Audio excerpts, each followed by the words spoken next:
नमस्कार दोस्तों, स्वागत है आपका हमारे YouTube चैनल जीके ट्रैकर पे।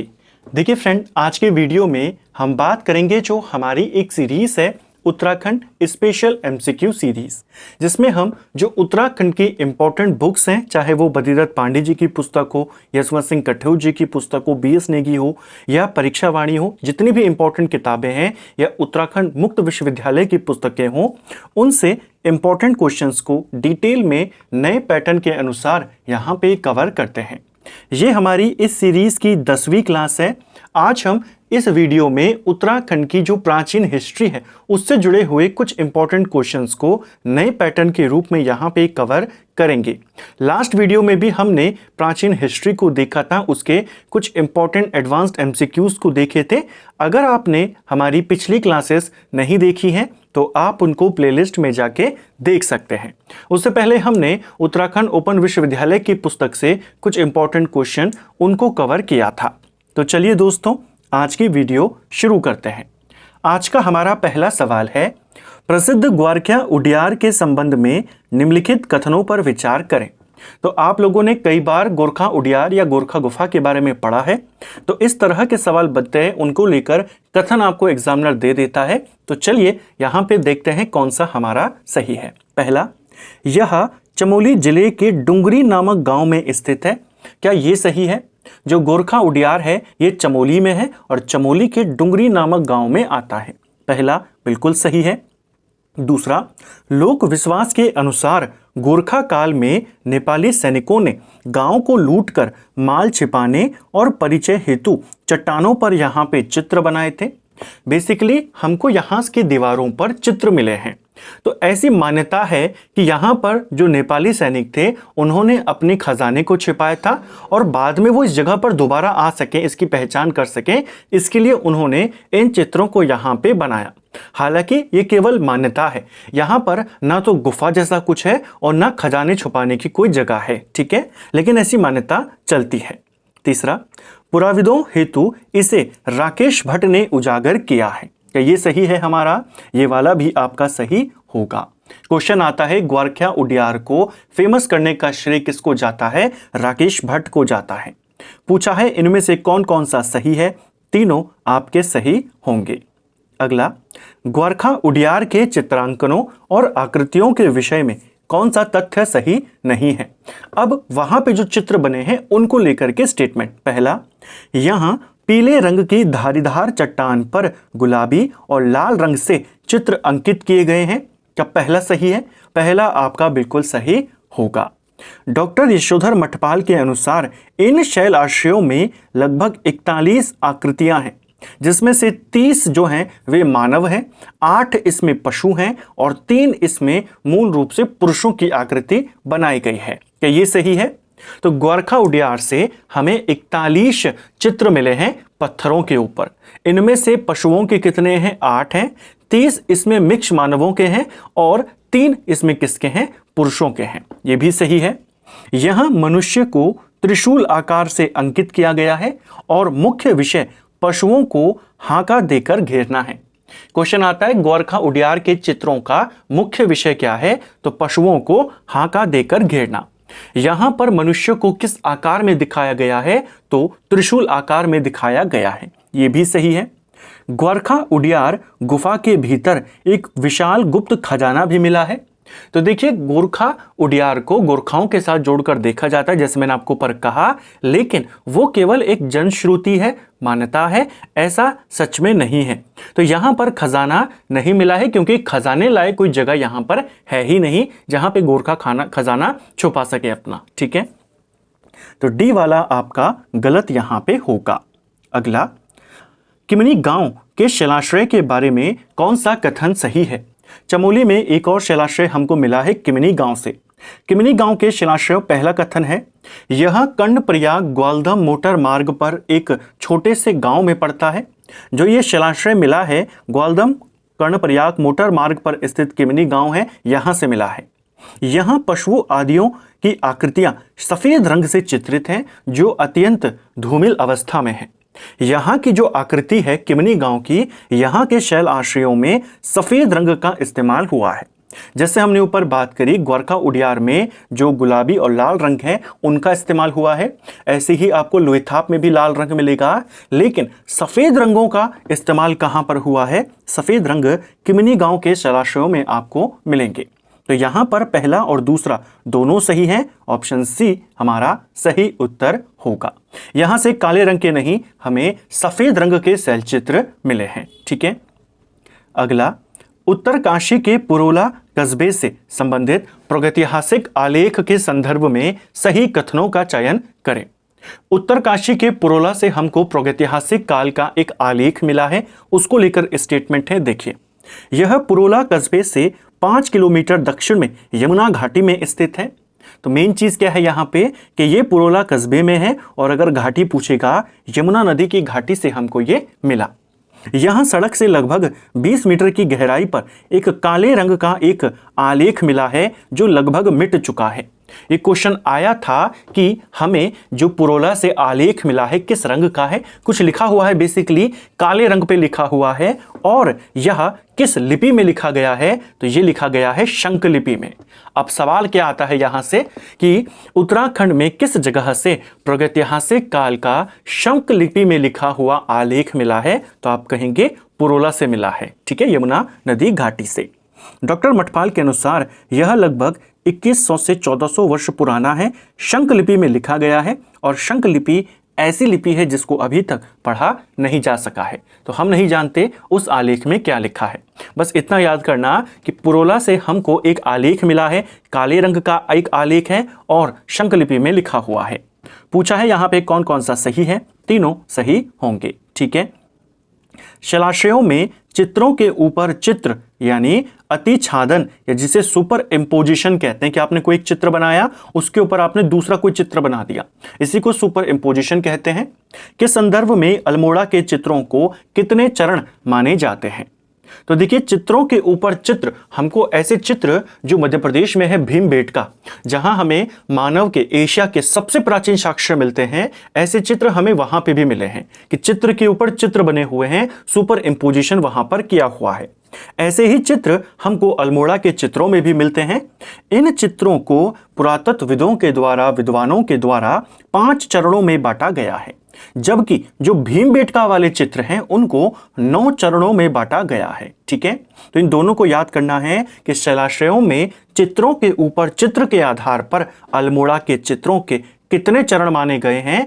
5 चरण माने गए हैं। ठीक है, भीमबेटका के कितने हैं? 9 चरण हैं। ठीक है, अगला, वैदिक और पौराणिक साक्ष्यों के संदर्भ में निम्नलिखित कथनों पर विचार करें। पहला, वेदों में हिमालय की तलहटी पर बसे गढ़वाल प्रांत का वर्णन मिलता है। पहला सही है। वेदों में हमें गढ़वाल की जानकारी मिलती है, गढ़वाल के लिए अलग अलग नाम का इस्तेमाल भी वहां पर हुआ है उत्तराखंड के इस इलाके के लिए। ऐत्रेय ब्राह्मण में हमें उत्तर कुरु प्रदेश का उल्लेख मिलता है, ये भी सही है। क्वेश्चन आता है किस ब्राह्मण ग्रंथ में उत्तराखंड के लिए उत्तर कुरु कहा गया है? तो ऐत्रेय ब्राह्मण। कौशिकी ब्राह्मण के अनुसार वाक देवी का निवास स्थान बद्रिका आश्रम था, क्या ये सही है? ये वाला भी आपका सही होगा। कौन सा ब्राह्मण ग्रंथ कहता है कि वाक देवी का निवास स्थान बद्रिका आश्रम है? तो आप कहेंगे कौशिकी ब्राह्मण। ये क्वेश्चन डायरेक्ट भी बन सकता है, वाक देवी का निवास स्थल कहां पर है? कर्ण आश्रम है, इसके अलावा बद्रिका आश्रम है, तो आप कहेंगे बद्रिका आश्रम। ठीक है, पूछा है कौन सा सही है? तीनों आपके सही यहां पे होंगे। ठीक है, अगला, केदार खंड में गढ़वाल क्षेत्र के विस्तार की लंबाई और चौड़ाई कितनी बताई गई है? तो देखिए, केदार खंड स्कंद पुराण का ही एक पार्ट है। स्कंद पुराण के 2 पार्ट हैं इंपॉर्टेंट, एक है मानस खंड और एक है केदार खंड। इनमें से जो मानस खंड है वो कुमाऊं से संबंधित है, जो केदार खंड है वो गढ़वाल से संबंधित है। केदार खंड में गढ़वाल की लंबाई और चौड़ाई के बारे में बताया गया है कि यह 50 योजन लंबा और 30 योजन चौड़ा इलाका है। ठीक है, ऑप्शन ए आपका सही आंसर होगा। ऐसा डायरेक्ट पूछा जा सकता है। केदार खंड के अनुसार गढ़वाल क्षेत्र की सीमाओं का विस्तार कहां से कहां तक है? तो केदार खंड के अनुसार गढ़वाल की सीमाएं गंगा द्वार यानी आज के हरिद्वार से लेकर हिमालय पर्वत तक और टोंस नदी से लेकर बधानगढ़ या बधान नंदादेवी पर्वत तक आता है। आज भी ये जो बधानगढ़ है या बधान पर्वत है गढ़वाल और कुमाऊं को अलग करता है, ठीक है, इनके मध्य में स्थित है। तो गंगा द्वार से लेकर श्वेत पर्वत यानी हिमालय तक और टोंस से लेकर बधान तक गढ़वाल का इलाका फैला हुआ है। धार्मिक मान्यताओं एवं ग्रंथों के संदर्भ में निम्नलिखित कथनों में से असत्य कथन की पहचान करें। फिर से आपने यहाँ पे गलत को पहचानना है। देखिए, बद्रिका आश्रम में महर्षि व्यास जी ने षष्ठी लक्ष्य संहिता की रचना करी थी। ये क्वेश्चन पेपर में बन सकता है कि व्यास जी के द्वारा षष्ठी लक्ष्य संहिता की रचना किस स्थान पे की गई, कनखल में, बद्री आश्रम में, कर्ण आश्रम में या किसी दूसरी जगह पर। तो आप कहेंगे इन्होंने कहां पर करी थी षष्ठी लक्ष्य संहिता की रचना? बद्रिका आश्रम। पहला बिल्कुल सही है। जन्मेजय ने ब्रह्म हत्या के निवारण के लिए बद्रिका आश्रम में व्यास गुफा नामक स्थान पर व्यास जी से महाभारत की कथा सुनी थी। इसका वर्णन भी हमको ग्रंथों में मिलता है कि जो जन्मेजय थे जिन्होंने ब्रह्म हत्या यहाँ पर करी, उसके पाप से मुक्त होने के लिए महाभारत की कथा इनको सुनाई गई व्यास जी के द्वारा। कहाँ पे? व्यास गुफा में, ठीक है। श्री क्षेत्र यानी श्रीनगर में सत्य संग नरेश ने महिषासुर का वध किया था। क्या ये सही है? ये वाला आपका गलत होगा। जो संग नरेश थे यहाँ पे, सत्य संग नरेश, इन्होंने श्रीनगर में किसका वध किया था? कोलासुर का वध किया था, ना कि महिषासुर का। सी वाला आपका गलत है, यही आपको बताना था, ठीक है, ऑप्शन सी। तो ऐसे डिटेल में भी सवाल बन सकता है, क्योंकि जो बेसिक सवाल है कई बार ये बन चुके हैं कि षष्ठी लक्ष्य संहिता की रचना कहाँ पर हुई, किस ग्रंथ में उत्तराखंड के लिए क्या कहा गया है, उनका विवरण भी पूछा जा सकता है, उनसे जुड़ी हुई बारीकी भी आपसे पूछी जा सकती है, ठीक है।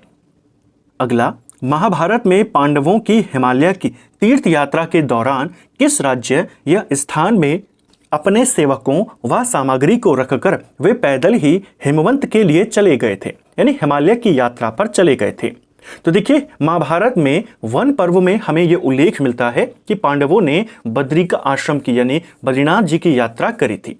इसके साथ साथ वे पूरे हिमालय की तीर्थ यात्रा पर भी गए, जहां वे अलग अलग जगहों पर गए थे, जैसे गंधमार्दन पर्वत की ओर गए, बद्रीनाथ धाम की ओर गए, कैलाश की ओर गए, सभी तीर्थ यात्राओं पर गए। तो शुरुआत में विचार यह बना था इनका कि बाकी के लोग कहां रहेंगे? गंगा द्वार में रहेंगे, यानी जो हरिद्वार है आज का वहां पे, और युधिष्ठिर जो हैं वो यात्रा करके आएंगे। लेकिन फिर प्लान ऐसा बना कि सभी के सभी लोग साथ में जाएंगे, लेकिन जो साथ में सेवक थे, सामग्री थे, इनको कहां रखें? तो इनको रखा गया सुबाहु विषय में। सुबाहु विषय यानी जो सुबाहु का इलाका था, सुबाहुपुर हम जिसको कहते हैं, यानी आज का श्रीनगर। ऑप्शन ए आपका सही उत्तर होगा, ठीक है। ये क्वेश्चन बना हुआ है, आपको ध्यान होगा पेपर में आया था कि पांडवों ने इनमें से किस राजा के यहां पर एक रात्रि विश्राम किया था। सुबाहु के बारे में पूछा जाता है, सुबाहु के यहां पे वे रुके थे। इसके अलावा एक और चीज आई थी पेपर में कि इनमें से कौन सा राजा है जिसने पांडवों की अधीनता स्वीकार करी और महाभारत के युद्ध में पांडवों की ओर से युद्ध लड़ा था, वो भी सुबाहु था। तो वो भी कौन थे? सुबाहु थे। तो सुबाहु को लेकर आपने सवाल याद करना है। इनके ही इलाके को सुबाहुपुर या आज का जो श्रीनगर है ये कहा जाता है, ठीक है। प्राचीन यात्रा विवरणों में कुमाऊं और गढ़वाल के लिए सर्वाधिक प्रयुक्त सबसे प्राचीन नाम कौन से प्रतीत होते हैं? तो देखिए, जो महाभारत का पूरा ग्रंथ है, जब पांडवों ने यहाँ की यात्रा करी, तीर्थ यात्रा करी, उसमें सबसे ज्यादा जो नाम आए हैं यहाँ के इलाकों के लिए वो आए हैं पर्वत और हिमवंत। कहा जाता है ये दोनों शब्द गढ़वाल और कुमाऊं के लिए आए हैं, जो इस इलाके के सबसे प्राचीन नाम यहाँ पे प्रतीत होते हैं। ऑप्शन ए आपका सही हो जाएगा। अगला, डॉक्टर यशवंत सिंह कटौच के अनुसार भौगोलिक रूप से गढ़वाल और कुमाऊं और उसके आसपास का प्रदेश प्राचीन काल में किसका एक अंग था? तो डॉक्टर यशवंत सिंह कटौच के अनुसार उत्तराखंड का पूरा इलाका, जिसमें गढ़वाल कुमाऊं शामिल हैं, साथ में इसके आसपास का भी इलाका, ये पूर्ण रूप से उत्तर कुरु का पार्ट था। देखिए, हमको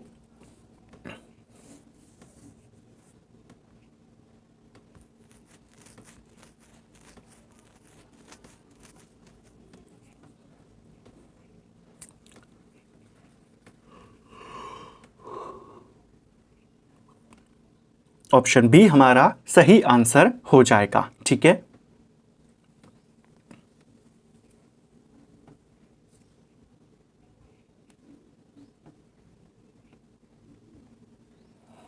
इस इलाके में उस समय अलग अलग समुदाय रहते थे, अलग अलग कबीले रहते थे। कबीलों के लिए इस्तेमाल होता था जन। एक ऐसा जन है जिसका नाम है परावत। महाभारत में इसका उल्लेख मिलता है। दुर्योधन के पक्ष में इन्होंने युद्ध किया था। तो कहा जाता है ये जो परावत है, ऋग्वेद के अंदर ये जो परावत जन है, यही पर्वतीय जन या पर्वत जन के नाम से भी जाने जाते हैं, यानी जो यहाँ के जन थे इन्हीं को ये माना जाता है। ठीक है,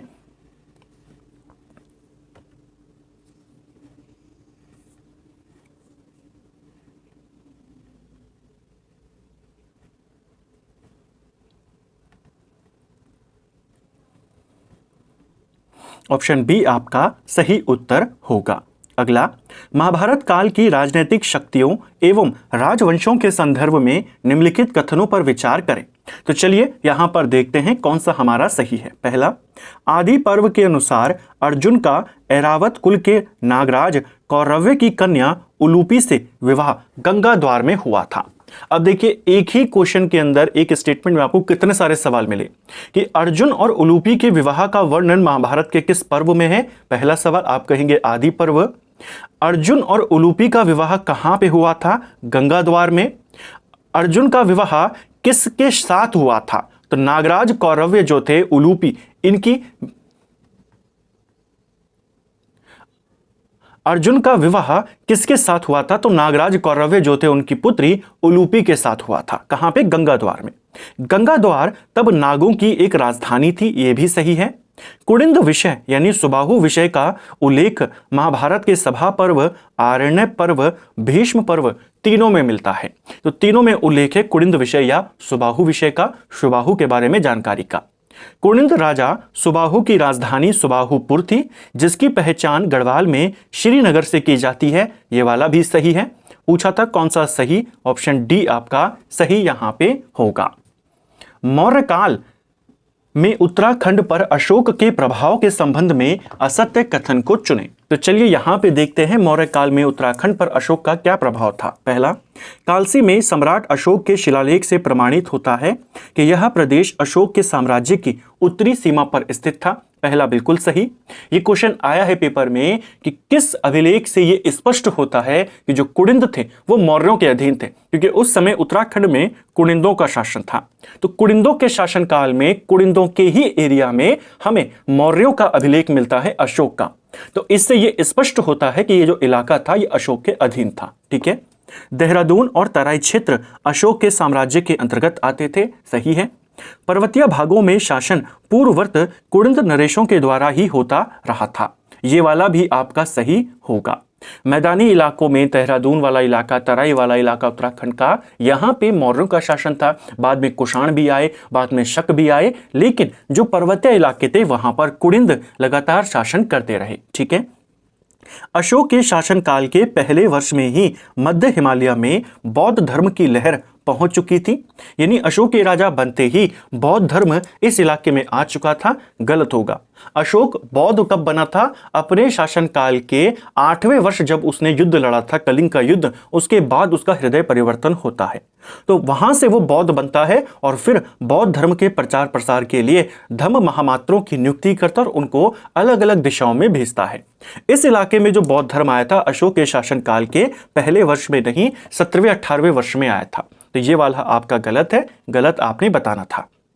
डॉक्टर कटोच के अनुसार मध्य हिमालय में प्रायः 200 ईसा पूर्व से 300 ईसा पूर्व तक कुड़िंद सत्ता के इतिहास का एकमात्र स्रोत उनकी मुद्राएं हैं। कुड़िंद मुद्राओं को कितने प्रकारों में बांटा जाता है?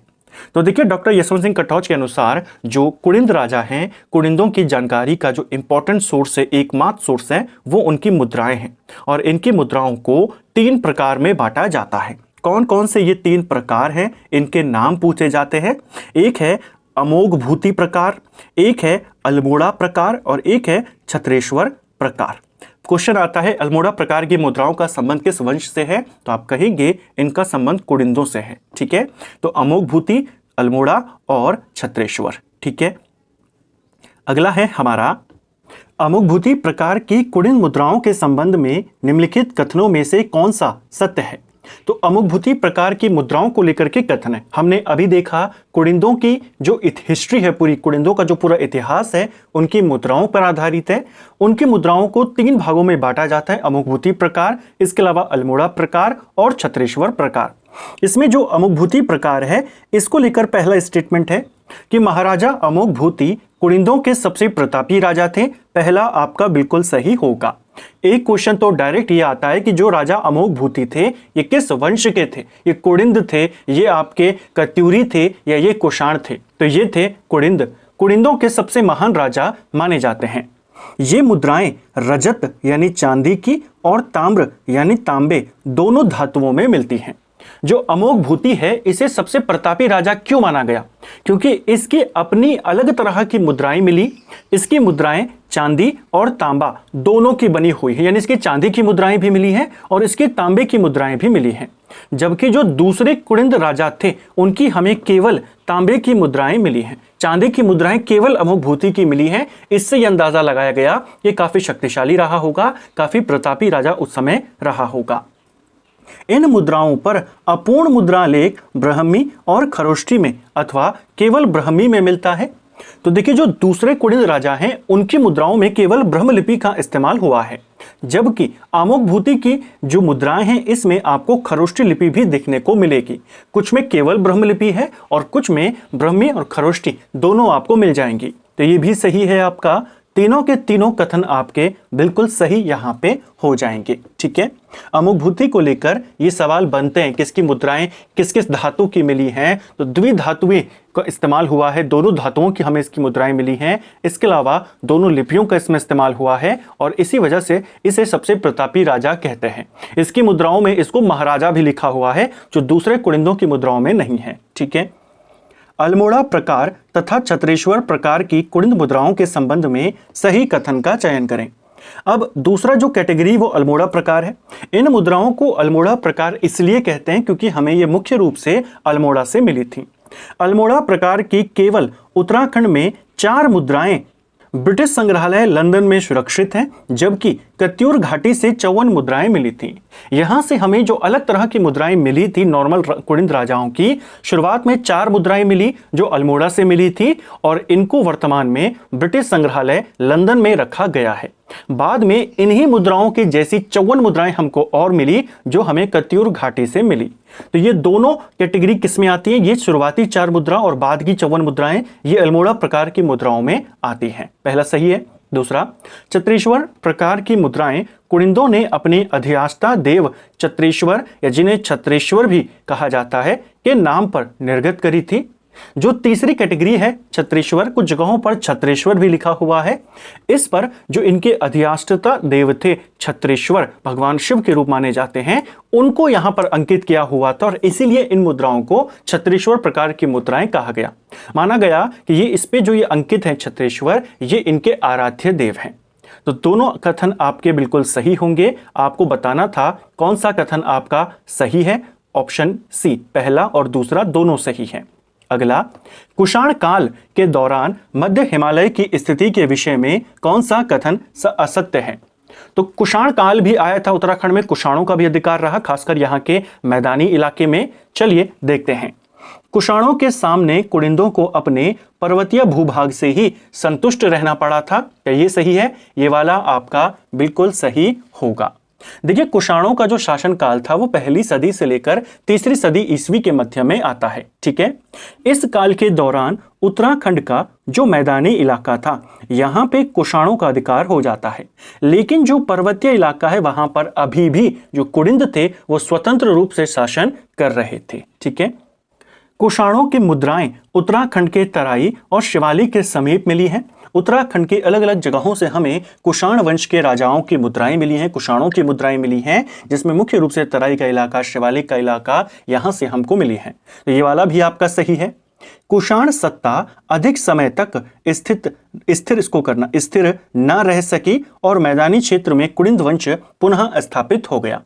तो कुछ समय के लिए तो मैदानी इलाकों में कुषाणों का अधिकार रहा, कुड़िंद पर्वतों में शासन करते रहे, लेकिन कुषाण ज्यादा समय तक टिक नहीं सके। कुषाणों के ही समकालीन, कुड़िंदों के ही समकालीन एक और शक्ति उस समय थी, योधे।